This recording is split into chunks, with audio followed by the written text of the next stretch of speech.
Hey everybody, this is Cami Westall with kind of an intro on saying, okay, this course is U.S. history from its European discovery to 1877. So we all know the little rhyme, Columbus sailed the ocean blue in 1492, or maybe we don't know it because I think I got it. I guess it's in 1492 Columbus sailed the ocean blue. There we go. So we all know that. But what are the events? Why is it 1492? Why couldn't someone have done this in 1415 or 1368? What is it that's happening at these times, circumstances? Um, and so then as we proceed and as you start reading in chapter 2, you'll be picking up some on what continues to draw many Europeans to America after this discovery. So, Columbus is not going to be the first European to get to the Americas. It's Leif Erikson, if you remember that name from elementary school, probably got there around the year, circa the year 1000. But the Vikings don't get a ton of credit, and nobody follows up really on what the Vikings do. This was very impressive, but there are not as many circumstances that enable people to publicize what they've done. The Vikings are kind of scared. Like, think of those Capital One commercials with Alec Baldwin. That's kind of your Vikings, except they're not nice. Just mean, hairy, smelly people who fish and kind of move on and pillage and then do some more fishing and some more pillaging and a little more fishing and a little pillaging to change things up after that. So nobody follows up on what the Vikings do. But now in the 1400s, there are going to be some changes. No one was really able to, aside from the Vikings, to figure out how to sail on the Atlantic. If they went in this direction, it's a total myth to think that they thought the world was flat. Educated Europeans all knew it was round, but their ships didn't enable them to sail in this direction. So, a guy named Prince Henry the Navigator in Portugal, Portugal is this little orange sliver, he starts to open a navigation school, a school that kind of trains people in sailing techniques.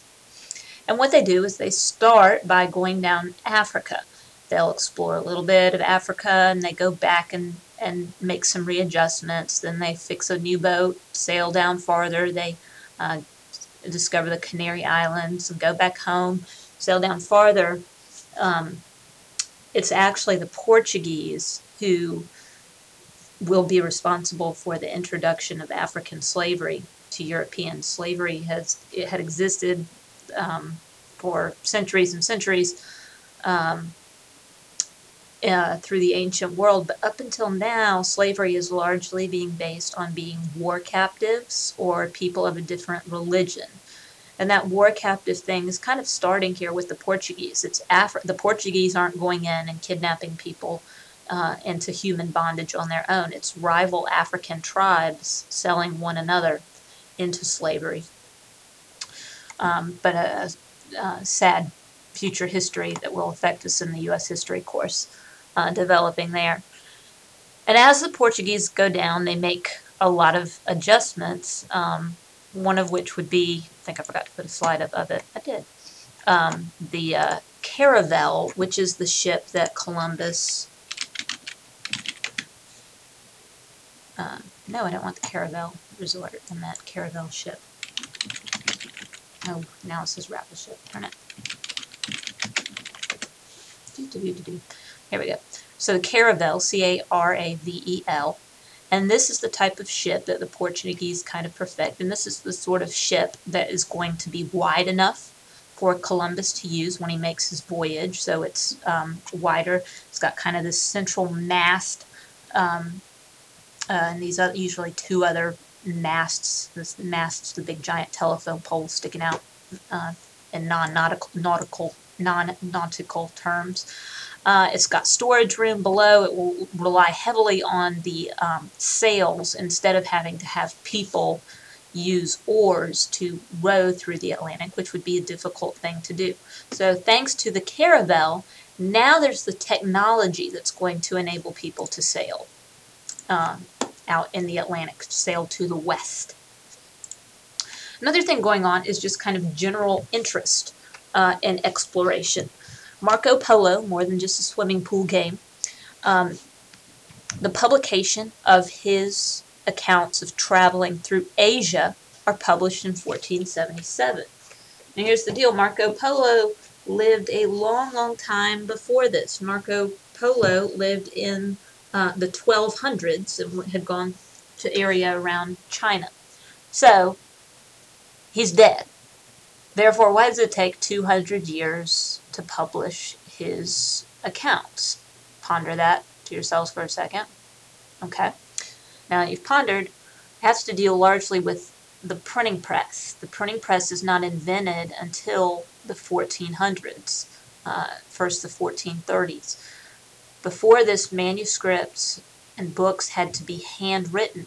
Now, once the printing press comes out, you can make endless copies, and that means literacy rates will start to increase, the availability of literature will start to increase, and even though these people that we're talking about are all long dead now and might have had different clothes and haircuts, there's still a common way in which people think. And just like people today can get excited about the Harry Potter series or the Twilight series or any other book series, same thing here. That people, this was kind of all the rage with Marco Polo's travels. Everybody wants to be a vampire today, thanks to Twilight. Now, thanks to Marco Polo, everyone had kind of this hunger to go explore new lands that they had never been to before and never seen. So now, late 1400s, we've got the technology, the caravel, that's going to enable people to sail west. And we've got the interest, so it's going to be easy for Columbus to have support, both metaphorical and physical, in terms of getting a crew. And we've also got the money, because this is a time when the countries of Europe are going to kind of start to organize into stable governments and kingdoms, more like we would think of them.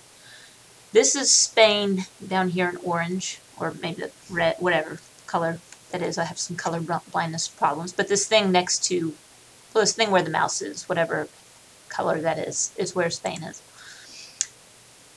Two countries really start to unite in the 1400s.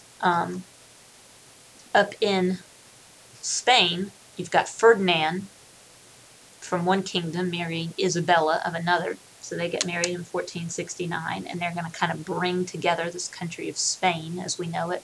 And England, same sort of stuff. England's had a big war going on, but they will unite in the late 1400s under Henry VII, after the Wars of the Roses.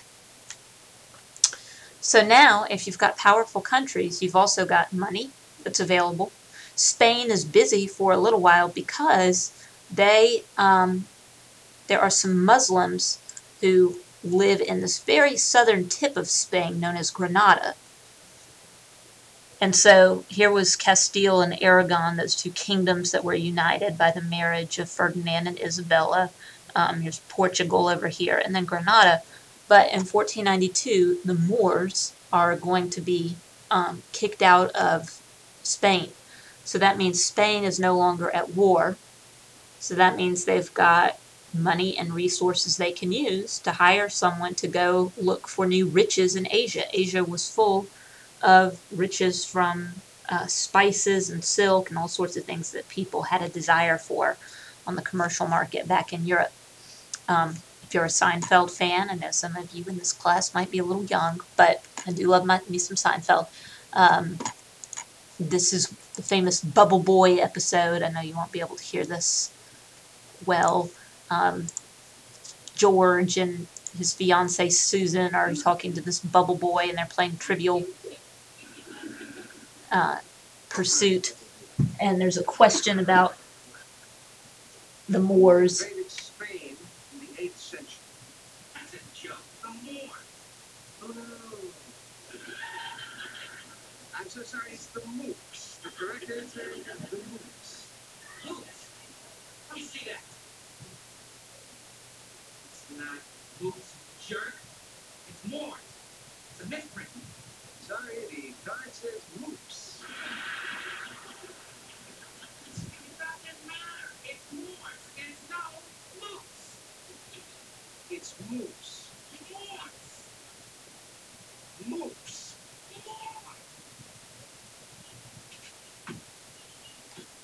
And so anyway, then they're in a fight over the password back here. The bubble boy gets George, and then he deflates. Well, should deflate. There he deflates. Over the Moors and the Moops. So the Moors were Moops who had invaded Spain, were expelled in 1492. Bye-bye, Bubble Boy. So now there's money. The Bubble Boy is deflated, so it's not good for him, but there's money. The Moors are gone. Columbus can sail. And this is kind of a map, again, showing that the world, they knew the world long, long, long ago was round. This is a map from some ancient Hellenistic, as they were known, scholars. So this map would have, in the 1492, would have been over 1,000 years old, where you see some roads, and it doesn't look the same as our map today, but still you can see some similarities. Here's Spain and Portugal jutting out over here, Italy, the boot of Italy, Britain and Ireland up here. You can see Saudi Arabia here, and kind of get India and China. They knew it was round. They just hadn't been able to sail to the west. But that's when Columbus says, okay, I can do this. We want what's available in Asia. Everybody has a fascination with what was available in Asia. I'll get a crew. Ferdinand and Isabella, you guys pay me. I'll use the caravel, and I'm going to sail this way and land in Asia on the other side. What Columbus did not know, and what other Europeans did not know, is that North and South America exists. So Columbus thought if here's Spain and Portugal, if he sails this way, he thought he would land straight in Asia. That is why Indians are named Indians because, or referred to as Indians, because Christopher Columbus thought the Native Americans were people from India. If you get to take a luxury cruise trip down in this area, in the Bahamas, it's known as the West Indies, because Columbus thought when he was in that area that he was close to India. So Columbus made that first trek there, the caravels. This is the only lifetime image done of Christopher Columbus. He makes 4 trips. Each time, so he never gets to what is the United States. Okay, Christopher Columbus never sets foot in what is the United States. He makes these 4 trips, goes to Cuba and the area where Haiti and the Dominican Republic are, gets through South America and off the coast of South America and Central America a little bit. But he makes 4 trips. Each time he comes back and tells people, I found a faster way to Asia, never mind the fact that the people didn't speak the same language, or the land didn't look the same, or they didn't have the same goods. But after more explorers say, well, Columbus made it there and back, we'll go, others start to say, we're not so sure about this. We don't think this is Asia. It might be a completely new land. And the person that America will be named for is the Italian explorer Amerigo Vespucci. Vespucci is kind of the first major explorer to say, I really don't think this is Asia that Columbus has stumbled upon. I think this is a new world. And so this new world to the Europeans would be named America for Amerigo Vespucci. So there's kind of our little intro on the timing of that. And happy reading in Chapter 2.